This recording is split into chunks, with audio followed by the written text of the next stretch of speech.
এক টাকার কয়েনের অঘোষিত নির্বাচন। এক টাকা, যে মুদ্রাটি একসময় ছিল দৈনন্দিন লেনদেনের গুরুত্বপূর্ণ অংশ, আজ তা যেন হারিয়ে যাচ্ছে নিঃশব্দে। না, সরকার কোনো সরকারি বিজ্ঞপ্তি দিয়ে এক টাকার কয়েন বাতিল করেননি, অথচ বাস্তবে সেই কয়েনটি এখন গ্রহণ করছেন না কেউ, না বিক্রেতা না ক্রেতা। দীর্ঘ কয়েক বছর ধরেই ধীরে ধীরে এই প্রবণতা বাড়ছে। সম্প্রতি তা আরও প্রকট হয়ে উঠেছে। সাধারণ মানুষের অভিযোগ, তারা এক টাকার কয়েন ব্যবহার করতে গেলেই সমস্যার সম্মুখীন হচ্ছেন। বিক্রেতারা সাফ জানিয়ে দিচ্ছেন, আমরা নিলেও পরে খরিদ্দারদের ঘুরিয়ে দিতে পারছি না, ফলে কয়েন জমে যাচ্ছে। ছোট ব্যবসা করি তাই বাধ্য হয়েই নিচ্ছি না।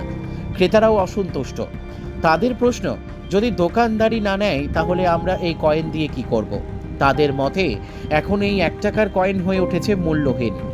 অনেকের বাড়িতে কোণের কোনো পাত্রে জমা হয়ে আছে এই কয়েনগুলি, যেগুলোর আর ব্যবহার নেই। কেউ কেউ জানাচ্ছেন, বাচ্চারা এখন এগুলো খেলনার মতো ব্যবহার করছে। সব মিলিয়ে বাস্তবে এক টাকার কয়েন যেন অঘোষিতভাবে বাতিল, অথচ সরকার এখনো পর্যন্ত কোনো ঘোষণা করেনি এই বিষয়ে। ফলে তৈরি হয়েছে বিভ্রান্তি ও দুর্ভোগ। অনেকেই চাইছেন সরকার বিষয়টিতে হস্তক্ষেপ করুক, পরিষ্কার জানাক এই কয়েনের ভবিষ্যৎ ঠিক কী। ব্যুরো রিপোর্ট, আমাদের টিভি।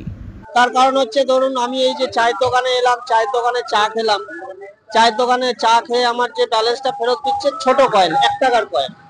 এবার এক টাকার কয়েনটা আমি নেওয়াটা কোনো ব্যাপার না, আমি নিয়ে নিতাম বা আমি নেব, যেহেতু অন্য জায়গায় চালাতে পারছি না বলে আমার কাছে অচল হয়ে যাবে, তার জন্য আমি ভয় পাচ্ছি নিতে।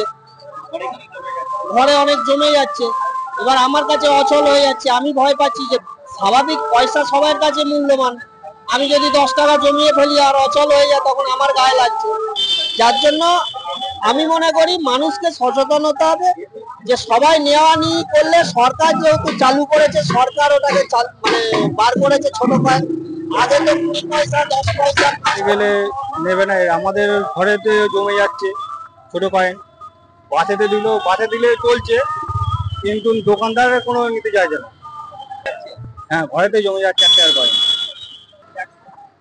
সরকার তো ব্যান করেনি, মানুষই করেছে। বড় কয়েন দিলে নিচ্ছে, 2 টাকা 1 টাকা দিলে, ছোট কয়েন 1 টাকা একদম নিচ্ছে না। হ্যাঁ, সরকারের তো প্রচার করা প্রয়োজন।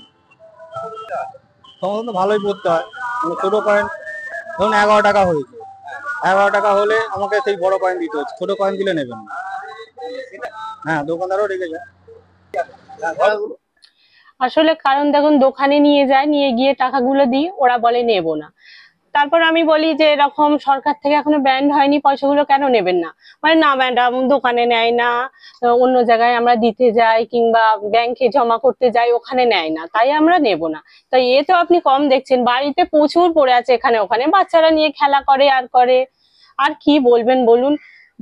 কেউ যদি না এটা বোঝে, কি করে বলবো?